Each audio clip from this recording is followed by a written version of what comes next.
Hi, I'm Nick. And I'm Faith. And we are Mommy Drinks Politics. Where we drink and talk politics.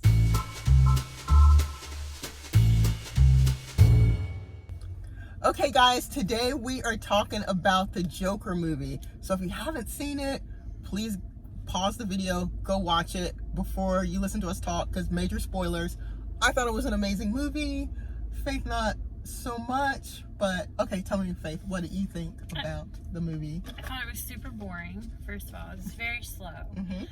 But as far as content, the part that I liked the most, I think, was the fact that he didn't go crazy, didn't get into that really dark place until, they show him at the beginning on these sessions and talking about his medication and being on all this medication. Yes. 7 meds, I think is what she said. 7. And then he gets off of those medications. Talks about how great he feels. Yes. That's where he snapped. Okay. When he was coming off of those medications. So to me, it was kind of a nod, I guess, to the mental illness crisis that we have in this country. And then you get to the part where he said, they didn't see me before, but they see me now, because he's killing people. Yeah. Because our society elevates these people to a level of infamy. Yes. That's so true. That's a good point. That's a good point. It's like this sounds so horrible, but in our society, people don't see you sometimes until you start killing people. And I don't even want to say that, but it's true. Yeah. And that seemed to me to be the theme of the movie.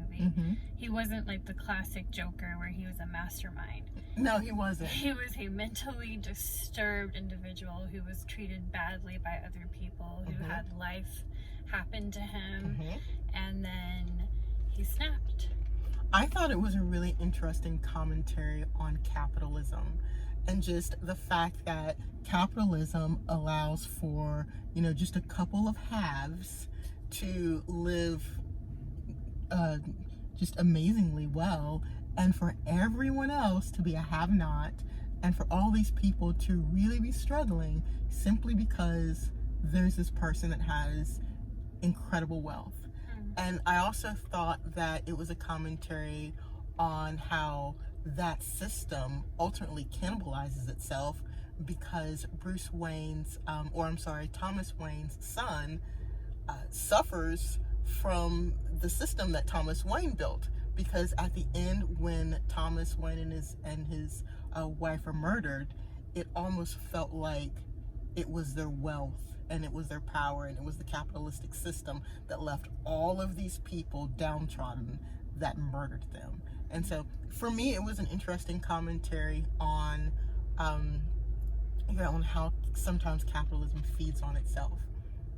You're like, I didn't get that. I'm a huge fan of the Dark Knight series, and I know that there's some of those elements talking about capitalism as well. It's like really prevalent in the last one, I think, particularly with Wall Street, all that happens with Bane, and it's a really great movie. But I agree. I think in those movies, what they're trying to do is like humanize everybody. Like, yes, so there are bad people who work on Wall Street. There are bad rich people. There are bad poor people. Yes. There are, and Batman was kind of like the great equalizer, So the Batman he saw the inequality, but he was active in his community and he was giving to his community. Yes. So there's that. I didn't necessarily like the way they portrayed his parents in this movie. I didn't either, because in other movies, Thomas Wayne is more of a philanthropist. He is. But in this movie, he was just sort of he was a cronyist. Yeah, exactly.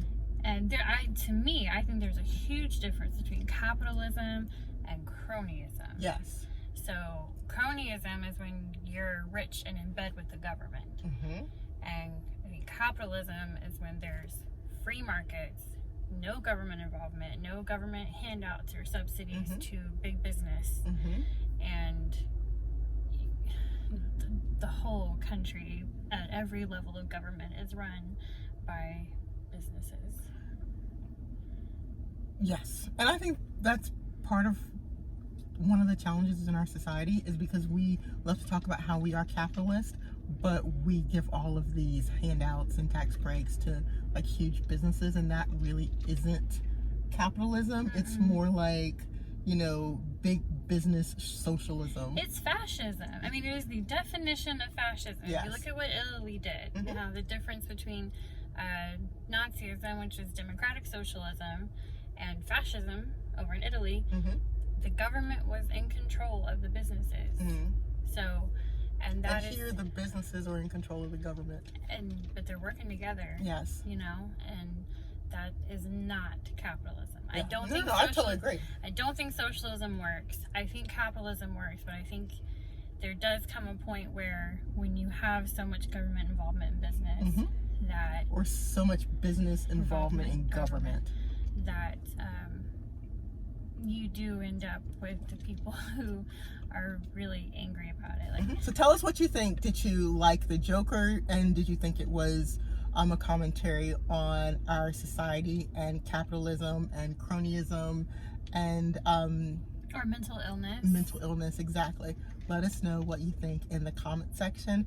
Thanks so much for watching. We'll see you next week.